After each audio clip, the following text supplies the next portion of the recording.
उधर उत्तर प्रदेश के हरदोई में एक 2 मंजिला मकान भर-भराकर गिर गया और जिसका एक वीडियो भी सामने आया। मकान में बेसमेंट की खुदाई के दौरान मकान हिलने लगा, जिसके तुरंत बाद उसमें मौजूद लोग बाहर सड़क पर आ गए। इसके बाद पलक झपकते ही मकान ताश के पत्तों की तरह ढह गया। मकान के गिरते ही वहां अफरा तफरी मच गई। हालांकि इस हादसे में जान के नुकसान की कोई खबर नहीं है। उसमें कोई मौजूद नहीं था। ये 2 मंजिला मकान लापरवाही की वजह से गिरा या इसके गिरने की कोई और वजह रही, पुलिस अब इस बात का पता लगाने में जुटी है। इस बीच मशहूर लेखिका तस्लीमा नसरीन का एक ट्वीट विवाद की वजह बन गया। तस्लीमा नसरीन ने उन कट्टर इस्लामी संगठनों और नेताओं को निशाने पर लिया जो स्वीडन पर कहर की भविष्यवाणी कर रहे थे, और उन्होंने ट्वीट में कहा कि अल्लाह ने तो तुर्की को ही सजा दे दी।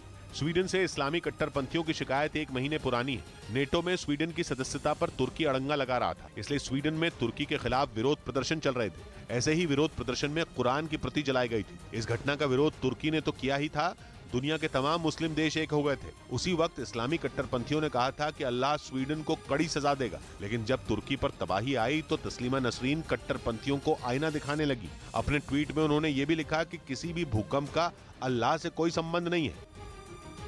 उधर हिमाचल के लाहौल स्पीति की तरह ही उत्तराखंड के उत्तरकाशी में भी एक बार फिर से बर्फबारी शुरू हो गई है और पारा यहां पर बहुत तेजी के साथ लुढ़क गया। और गंगोत्री समेत यमुनोत्री धाम में बर्फबारी की वजह से जहां पहाड़ियां बर्फ से ढकी हुई नजर आई, वहीं बद्रीनाथ में भी कुछ ऐसा ही नजारा दिखाई दिया। वहां तो सड़कें बर्फबारी की वजह से मानो गायब ही हो गई, क्योंकि सड़कों पर 2 से 3 फीट तक बर्फ की परत जम गई। ऊंचाई वाले इलाकों में जहां बर्फबारी ने लोगों की दिक्कतों में इजाफा कर दिया, वहीं निचले इलाकों में मूसलाधार बारिश ने लोगों की मुसीबतें बढ़ा दी। बद्रीनाथ हो गया, केदारनाथ हो गया और हमारे औली और में भारी हिमपात इस समय हो रहा है। वहीं मौसम विभाग ने अभी कुछ और दिन पहाड़ी इलाकों में बारिश और बर्फबारी का अनुमान जताया है। मुस्लिम कट्टरपंथियों का गुस्सा कुरान की प्रतियां जलाए जाने की घटना पर अब तक ठंडा नहीं पड़ा है, बल्कि अब तो दुनिया के सबसे खूंखार आतंकी संगठन ISIS ने भी स्वीडन समेत पूरे यूरोप के खिलाफ जंग छेड़ दी। और खबर तो यहां तक है कि ISIS ने इस घटना का बदला लेने की तैयारी कर ली है।